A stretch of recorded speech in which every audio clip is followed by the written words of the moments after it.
High বন্ধুরা, আমার Ghosh kitchen পরিবারে সবাইকে স্বাগত। তো আমার ভিডিও যদি ভালো লেগে থাকে তাহলে সাবস্ক্রাইব করে পাশে থেকো।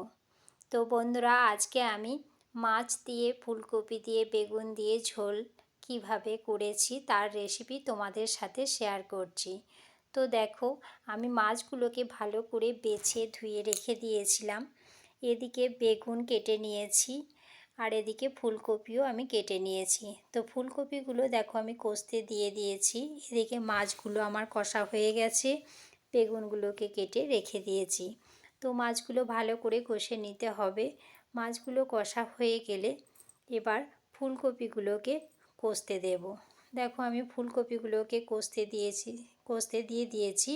তো ফুলকপিগুলো যখন লাল লাল হবে তখন কিন্তু তুলে নেবে। তো ফুলকপিগুলোকে একটু ভালো করে কষতে হবে লবণ আর হলুদ দিয়ে। ভালো করে নাড়াচাড়া করে নেবে, দিয়ে লাল লাল হলে সেই ফুলকপিগুলোকে তুলে নেবে। তো ফুলকপিগুলো আমার কষা হয়ে গেছে। তো এবার আমি বেগুনগুলোকে কষে নিচ্ছি। বেগুনগুলোকেও একটু লবণ আর হলুদ দিয়ে আমি ভালো করে নাড়াচাড়া করে কষিয়ে নেব। তো দেখো বেগুন আমার কষা হচ্ছে, এদিকে আমার মাছ ফুলকপি দেখো কষে আমি রেডি করে রেখে দিয়েছি। তো মাছগুলো ভালো করে কষে নেবে বন্ধুরা। মাছ কিন্তু ভালো করে লাল লাল যখন হবে তখন কিন্তু কষবে, ভালো করে কষতে হবে। তো এদিকে দেখো বেগুনগুলো আমার কষা হয়ে গেছে। এদিকে আমি কড়াইয়ে আবার তেল বসিয়ে দিয়েছি। তাতে আমি 5 ফোড়ন দেব 1 চামচ। 5 ফোড়ন দিয়ে দিয়েছি 1 চামচ। এতে 2টো এলাচ দেব, দারুচিনি দেব। দেওয়ার পর আলুগুলোকে আমি এর সাথে দিয়ে দেব। এতে পেঁয়াজও দিয়ে দেব, দিয়ে ভালো করে একটু নাড়াচাড়া করে নেব। ভালো করে একটু নাড়াচাড়া করে নিতে হবে। তার আগে ওতে লবণ দিতে হবে। লবণ আর অল্প হলুদ দিয়ে ভালো করে নাড়াচাড়া করে নিতে হবে। তো আমি অল্প হলুদ আর লবণ দিয়ে নাড়াচাড়া করে নিচ্ছি। ভালো করে কষিয়ে নিতে হবে। কষিয়ে নেওয়ার পরে ভালো করে কষিয়ে নিতে হবে। কষিয়ে নেওয়ার পরে আমি এতে আদা রসুন দিয়ে দেব, দিয়ে ভালো করে নাড়াচাড়া করে নেব।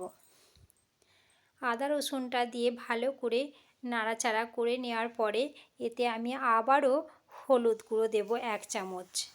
1 চামচ হলুদ গুঁড়ো দেব, 1 চামচ জিরে গুঁড়ো দেব। জিরে গুঁড়ো দেওয়ার পর 1 চামচ লঙ্কা গুঁড়ো দেব, দিয়ে ভালো করে নাড়াচাড়া করে নেব। দিয়ে অল্প জল দেব, জল দিয়ে ভালো করে কষিয়ে নিতে হবে। এবার জলটা দেওয়ার পর ভালো করে কিন্তু অল্প আঁচেতে কষতে হবে। এবার কষা হয়ে গেলে এবার তার মধ্যে জল দিয়ে দিতে হবে। এবার আমি জল দিয়ে দিয়েছি। জল দিয়ে দেখো এবার আমি ফুটতে দেব।